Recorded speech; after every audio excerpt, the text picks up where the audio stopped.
You can't open it, Mommy. I mean it. My daughter Daisy, who was 7 years old, shouted with a serious expression on her face. It was a side of her that I had never seen before, and I was taken aback by her sudden sternness. What's wrong, Daisy? That package is for me. Let go of it. No! She pushed me away from the package.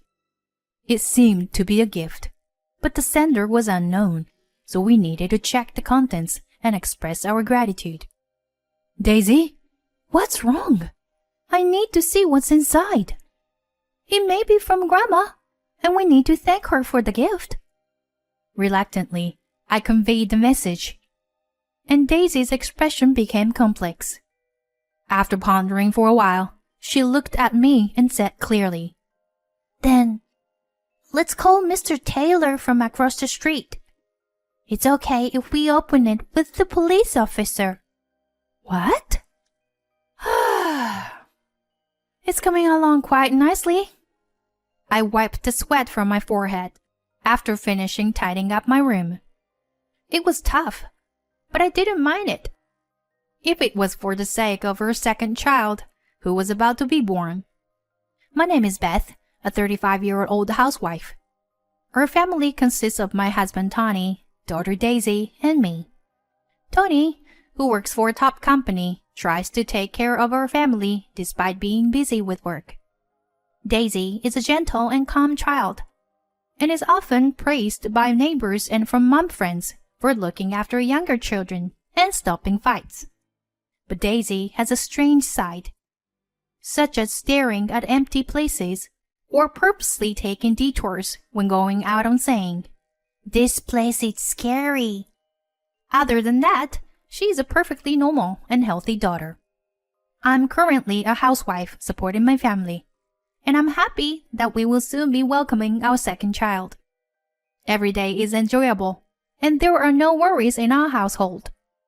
One day, while holding my belly and going down the stairs, I saw a figure outside the door and let out a sigh upon recognizing the silhouette. Beth, are you here? Yes, I'm coming. My recent worry has been my mother-in-law. She was born into a wealthy family and spoils her only son Tony. When we moved into our new home, she purposely moved nearby. Since then, she comes to our house almost every day, attacking me with criticism and leaving. When I welcomed my mother-in-law into the room, she, as usual, clicked her tongue in the living room. This room is messy as always. These are Daisy's toys, right? As a mother, you should make her clean up immediately. Oh, but I promised Daisy that she will clean up by herself when she gets home. What kind of tone is that? This is why ordinary people are not good. They don't know manners. Your words are much more ill-mannered. Of course, I couldn't say that, and made tea in silence. My mother-in-law wanted Tony to marry a woman from a similar background, and who believed that women should bear male children and take care of the house. So her treatment towards me was harsh. I wish my mother-in-law's attitude were different, so we could have a more enjoyable life. That night, when I told Tony about my mother-in-law, he frowned his eyebrows and got angry. My mom's still saying that sort of thing. Okay, I'll talk to her. But it's okay. Our life together is more important to me. The next day, Tony went to his mother's house and talked to her. He thought that if he spoke to his mother, her harassment would decrease. I was really grateful to have a good partner like Tony. But at that moment, I didn't notice it. I saw my daughter looking at Tony with an anxious expression. A few days later, a package arrived. I received the box from the delivery man, wondering who it was from and what was inside. It was light for its size, and I had no idea what was in it. Just as I was about to put it on the living room table and open it, Daisy came flying in. "Mommy, wait!" "Huh? What?" Daisy took the box and ran into the toilet with it. She locked the door, and I couldn't open it from the outside. Not understanding what my daughter was doing, I knocked on the door. "Daisy? That's the package, maybe from your grandma. Can you give it back?" As I was about to knock again, Daisy came out. She held the box as if she didn't want to give it to me and frowned. Then she ran out. She went to the dumpster. "Wait, Daisy! What are you doing?" Once Daisy confirmed that the box was placed there, I grabbed Daisy's arm. "Hey, what's going on?" "I won't be angry, so tell me, what was in the box?" "Mommy, you absolutely can't see it," Daisy yelled at the garbage bin with a stern look on her face. But I was confused because I didn't understand why she was acting that way. "Daisy, just give me the box already." Daisy must have a reason for saying this. But since it's a gift, we have to check the contents and thank the person properly. But I'm sure Daisy won't back down easily. "How can you show me? It may be from Grandma, and we need to thank her for the gift." Reluctantly, Daisy made a complicated expression and then told me clearly after a moment of hesitation. "Then call Mr. Taylor from across the street. It's okay if we open it with the police." Daisy fell silent after saying that. Reluctantly, I went to Mr. Taylor's house and explained the situation. Mr. Taylor kindly agreed to help and opened the box together with us. Daisy still looked nervous. As soon as Mr. Taylor opened the box and saw the contents, we froze. "What the?"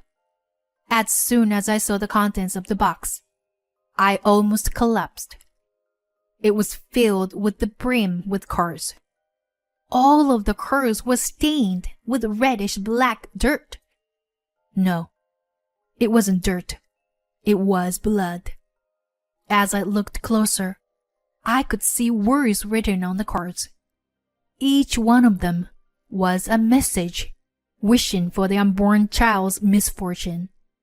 I understand the meaning of the words, but my mind is refusing to comprehend it. Linking the scene in front of me with memories I don't want to remember. My breathing became shallow, and everything went dark. I lost consciousness. Later on, Mr. Taylor and Daisy carried me back home. The box and its contents were checked by the police. It turned out that those red-black letters were written in fish blood. Mr. Taylor suggested that we file a report, so I think the culprit will eventually be caught. But the emotional scars will take some time to heal. I lay on my bed and thought back to the past. When I was in junior high, someone put the bunch of death threats letter on my desk. I didn't know the reason why. Maybe it was just my turn to be excluded from the group, like other classmates before me. But that was enough to break my young heart. I couldn't bring myself to go to school after that day, and I became afraid of looking at letters written in red ink that talked about misfortunes. "Hey, Beth, are you okay? Can you eat?" Yeah. Thank you, honey." My husband brought tea and cookies to the bed. "I'm sorry. I'm sure it was my mother who did this." "But we don't know for sure if it was your mother." "Who else could have done it?" I went to complain to her, but she just brushed us off. However, I had a feeling that my mother-in-law wasn't the culprit. Although she had always been hostile to me, I didn't think she would go to such length. Besides, the way the person targeted my trauma seemed too accurate. Only my immediate family and Tawny knew about my past experience in middle school. I had an older sister named Lauren, but we hadn't kept in touch for a long time. Lauren was promiscuous and jealous. When I got married, Lauren had shown an obvious desire to take Tony away from me. Not because she liked him, but because she was attracted to his status and backgrounds. Then I remembered that I had received an email from my childhood friend Hannah about my sister. Hannah was a neighbor, and we hadn't seen each other much since we both became a mother. However, we still kept in touch occasionally. Hannah had been a great support to me when I was being harassed, and we had preached to help each other if needed. I remembered that Hannah had sent me an email about my sister about a month ago. I saw Lauren and your mother-in-law were together. Is everything all right? Maybe. My sister told my mother-in-law about my trauma, which I didn't notice at the time, but now I think about it. It is a sophisticated and extreme form of harassment, but my sister is capable of it. Previously, when I and Daisy went back to our parents' house, my sister happened to bring her fiancé. She was bragging about him the whole time. But then, when my daughter saw her, she said, "There are a lot of men on Auntie Lauren's back. It's dangerous." After that, the fiancé investigated my sister's personal life, and our promiscuous relationships were exposed, causing their engagement to be called off. My sister already resented me, but my daughter's worse, she began to hate me even more. For a while, my sister was really terrible, wandering around Daisy's kindergarten, calling the police on us, and making silent phone calls to our house. Of course, our parents were furious, and my sister had to write a written promise never to come near us again. Since then, I had heard that my sister had been working part-time when she went back to my parents' house. Among the men she played with, there were some married men, and the amount of compensation claims was not small. After my condition improved, I contacted Hannah. She was angry about the whole situation, as if it were her own, and she found my sister's Instagram account. As expected, the culprit is your sister Lauren. Look at this. I was about to faint again when she showed me the screen. There were a lot of hidden shots of me and Daisy, that she was specifying the time and place to find our patterns of behavior. After watching for a while, I found that one person was commenting a lot. Could it be your mother-in-law? Huh? While looking through the account from top to bottom, there was a post that confirmed it was my mother-in-law in a photo taken at a cafe. My sister's nail and my mother-in-law's bag were captured together. The caption read "Strategy Meeting" with a heart mark, and it made my blood boil. It is unforgivable to meddle and toy with someone's life like that. Our parents and my sister are planning to come to my father-in-law's memorial service in 2 weeks. I decided to get back to them during that event. As soon as I got home, I told my plan to Tony, and to my surprise, he readily agreed and even suggested reporting them. With a reliable husband and trustworthy best friend, I'm sure we can overcome this difficult situation. On the day of the memorial service, in addition to our relatives, Hannah and her husband also came. We also invited a few guests that only I knew about. Tony began his speech as the organizer. "Thank you all for coming today." And Tony pointed to his mother. "Mom, we are cutting ties with you here." Tony? What are you talking about?" My mother-in-law appeared visibly flustered. I quickly showed screenshots of social media posts, evidence of harassment, recordings, and photos of the bloodied card. Then, as a signal, many men stood up. My sister's face changed as soon as she saw it. They were all people who had been deceived by my sister and couldn't catch her trail. They had given up in tears, but I contacted them and brought up a lawsuit. My mother-in-law and sister sat down with a look of despair on their faces. After seeing this, Daisy muttered, "Grandpa is really angry." And the blonde guy, with the scar under his eye, is really angry too. As soon as my sister heard that, she began to tremble. There was no one who would reach out to the pitfall too. I didn't do anything wrong. I was just dragging into this by the old hag. What are you talking about? I don't even know anything. You did it, didn't you? So? Which one of you sent that box of cards? At that moment, Daisy, who had been silent next to me, pointed her finger and began to speak. It's Dad, right?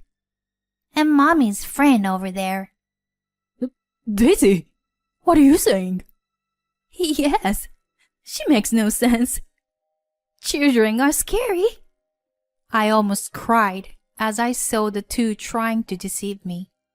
I wanted to believe it was all a lie. I didn't want to believe that the two people I trusted the most in the world were conspiring to bring me down. It's okay.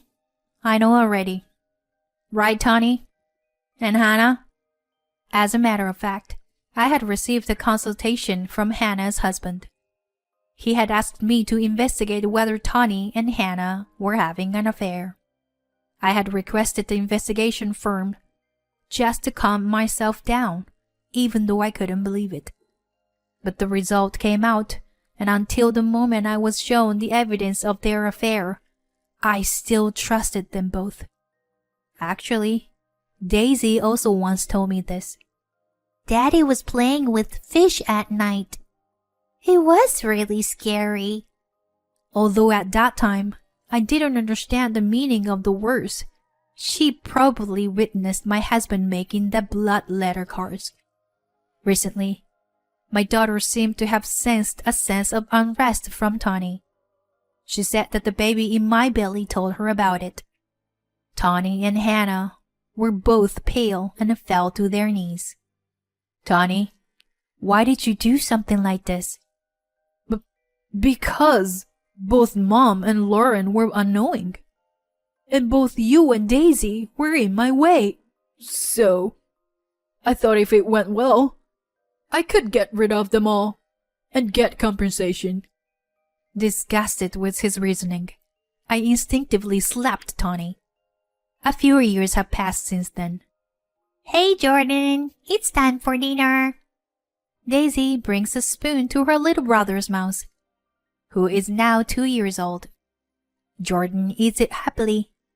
It's a simple scene, but a happy one.